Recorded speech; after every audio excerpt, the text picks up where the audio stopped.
अस्सलामुअलैकुम दोस्तों और साथियों, उम्मीद है आप लोग खैरियत से होंगे। आज मैं कोरोना के बारे में मज़ीद एक दो बातें करूंगा, लेकिन उससे पहले एक टिप और फिर आपका शुक्रिया। टिप इस बारे में कि वो तमाम लोग जिनको गर्दन के मोहरों की वजह से जब उनके आपस का फासला कम होता है और उनमें से निकलने वाली नर्व्स या असाब दबते हैं, तो उनको अक्सर गर्दन में, चेस्ट में या लेफ़्ट या राइट और ख़ास तौर पे लेफ़्ट बाजू में दर्द होता है। और ये दर्द इस हद तक तंग करता है कि अक्सर ये लोग हॉस्पिटल्स में जाते हैं, इनकी बार बार ईसीजीज होती हैं और यहाँ तक के लोगों की एंजियोग्राफीज तक हो जाती हैं। तो इस दर्द को कम करने के लिए अगरचे इसको तशखीस के लिए एक्सरे करवाते हैं, लेकिन ये एक लंबी बात है, तो फिर किसी वीडियो में। तो आपने क्या करना है कि इस दर्द से बचने के लिए अपनी गर्दन को जब भी आपको किसी एक तरफ मुड़ के देखना पड़े तो आप गर्दन को मत घुमाएं, बल्कि अपने शोल्डर्स को घुमाएं। मिसाल के तौर पे अगर कोई मुझे बुलाता है तो मैं गर्दन को घुमाने की बजाय अपने शोल्डर्स को घुमाऊं और नेक उसके ऊपर फिक्स रहेगी और वो मूव करेगी अपने शोल्डर्स के साथ। तो इससे असाब या नर्व्स कम से कम दबेंगी उन मोहरों के दरमियान जो आपस में जिनका फासला कम हुआ होता है, और दर्द कम से कम होगा। और यही वो असूल है जिसकी वजह से हम लोगों को फिलाडेल्फिया या हार्ड कॉलर एडवाइस करते हैं, ताकि नेक की मूवमेंट को रोका जाए और शोल्डर्स मूव करें। अब आपका शुक्रिया कि आप लोग अपने नाम के साथ मुझे एड्रेस भेजते हैं, जिससे बहुत ज़्यादा आसानी हो रही है लोगों के साथ कम्युनिकेट करने में। आप अपना नाम फर्जी भी भेज सकते हैं, लेकिन कोशिश करें कि लोकेशन आपकी ठीक हो, या वो शहर या जहां से आप बात कर रहे हैं या मुल्क जहां से आप बात कर रहे हैं वो ठीक हो, ताकि मुझे ये बताने में आसानी हो कि क्या चीज़ की जा सकती है वहाँ रहते हुए। और उससे ये फ़ायदा हुआ है कि अब अगरचे सबका जवाब देना तो मुश्किल होता है, लेकिन बहुत हद तक एक कोऑर्डिनेशन है, एक रब्त है बात करने में। आज मैं जो बात करूंगा कोरोना के बारे में, वो हमारी एक बहन है सब्सक्राइबर, उन्होंने मुझसे पूछा था कि क्या हम जो मास्क हैं उनको धोने के बाद दोबारा यूज़ कर सकते हैं। तो मैं इस मौके पे आप लोगों को ये बताऊंगा कि क्योंकि इस वक्त पाकिस्तान में ये वबा अब जाहिर है कि लॉकडाउन खुलने के बाद काफ़ी तेज़ी से लोगों को मुतासर कर रही है, तो कौन से मास्क यूज़ करने चाहिए। हम लोग जो यूज़ करते हैं, हमारे पास है N95।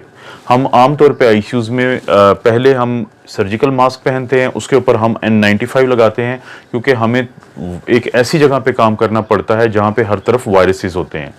और जो सर्जिकल मास्क हैं वो बुनियादी तौर पे ऐसे होते हैं, और इनका पता कैसे चलता है कि ये ठीक सर्जिकल मास्क हैं। उसका तरीका ये है कि अगर आप इस मास्क को खोलें तो आपको इसके अंदर एक तह नज़र आएगी, एक थर्ड लेयर नज़र आएगी। ये देखें, ये आपको जो नज़र आ रही है ये एक बाहर की तह है, ये अंदर की तह है। इसको भी मैं सेपरेट करके आपको दिखाता हूँ। ये अंदर की तह है और ये तीसरी उससे भी अंदर की तह है। और दूसरा एक और तरीका इसको चेक करने का ये है कि अगर आप इसको आग लगाएं किसी माचिस की मदद से या किसी भी लाइटर की मदद से, तो ये जलेगा, बर्न होगा, लेकिन ये शोला नहीं पकड़ेगा। तो ये हैं जेन्युइन मास्क जो कि आपको वायरस से बचाने के लिए ये ज़रूरी है, ये वाला। और इसके फौरी बाद जाहिर है कि मैं हाथ भी धोऊंगा, और ये ऑलरेडी क्योंकि यूज़ नहीं हुआ है तो मुझे इसमें कोई प्रॉब्लम नहीं है, तो ये है। लेकिन अगर आपको कोई ऐसे मास्क मिलते हैं जिनके अंदर ये तीसरी या अंदर वाली तह नहीं है, इसका मतलब है कि वो वायरस से आपको नहीं बचाएगा। अब ये एक और मास्क है, बज़ाहिर देखने में देखें इसमें वायर भी है और ये सब कुछ है, लेकिन अगर आप इसको खोलते हैं, अगर मैं इसको खोलूं तो आप ये देखें कि इसके अंदर ये दो तहें हैं, एक है बाहर वाली, एक है अंदर वाली, लेकिन इसके अलावा आपको कोई तह नहीं मिल रही, ख़ास तौर पे जो वायरस से बचाएगी। और अगर मिले भी तो आप अपनी सिक्योरिटी के लिए, अपनी बचत के लिए ज़रूरी है कि आप उसको चेक कर लें, क्योंकि ये आमतौर पे 30 और 50 रुपए के दरमियान में मिल जाते हैं। तो ये बहुत ज़रूरी है कि आप वो मास्क यूज़ करें जो वायरस से आपको बचाएं। अगर आप खुद ये मास्क यूज़ नहीं करना चाहते तो आप अपने जो बुज़ुर्ग हैं जिनकी उम्रें 55 साल से ज़्यादा हैं, जिनको शुगर या ब्लड प्रेशर या दिल का मसला या कोई भी पहले से बीमारी है, तो उनको ज़रूर ये दें। इसकी वजह यह है कि कल का दिन आईसीयू में हमारे लिए बहुत ज़्यादा भारी और बिजी था। कल हम लोगों ने अपनी ड्यूटी पे कम से कम 4 उन मरीजों को रिसीव किया जिनको कोरोना वायरस था, जिनके लंग्स बहुत हद तक ख़राब थे। उनमें से एक मरीज को हमने नॉन रीब्रीदर मास्क पे ज़्यादा से ज़्यादा ऑक्सीजन दी, एक मरीज को हमने बाईपैप लगाया ताकि उनको ज़्यादा से ज़्यादा आसानी हो ऑक्सीजन जिस्म में जाने पे, क्योंकि इन सब के एक्सरेज बहुत ख़राब थे और दोनों तरफ नमूनिया था। उनमें से 2 पेशेंट्स जो हैं वो वेंटिलेटर पे गए। तो अब बहुत ज़्यादा मरीज़ वो जिनकी उम्र ज़्यादा है और इनमें से कुछ को शुगर थी, एक पेशेंट ब्लड प्रेशर के थे, एक पेशेंट वो थे जिनको पहले से एक और सांस का प्रॉब्लम चल रहा था, जिस ट्यूबरक्लोसिस का प्रॉब्लम था, क्योंकि उनके लंग्स पहले ही मुतासर होते हैं और उनका इम्यूनिटी सिस्टम डाउन होता है। और कल आप लोगों ने एक खबर सुनी होगी कि पीटीआई की गुजरांवाला से एक मेंबर ऑफ प्रोविंशियल असेंबली थी, मिसेस चीमा, उनकी डेथ हुई है मेयो हॉस्पिटल में। उनकी भी उम्र उसी कैटेगरी में आती थी 60 इयर्स, और वो भी शुगर और ब्लड प्रेशर की मरीज थी। और उसमें भी ये था कि क्योंकि उनको शायद आइडिया नहीं था कि वो कितनी एट रिस्क हैं या कितनी वल्नरेबल हैं या कितने चांसेस हैं उनको होने के, तो वो इंस्पेक्शन टीम के तौर पे वो मुख्तलिफ सेंटर्स का, जो आइसोलेशन सेंटर्स हैं वहाँ पे वो दौरा करती रही हैं और विजिट्स करती रही हैं।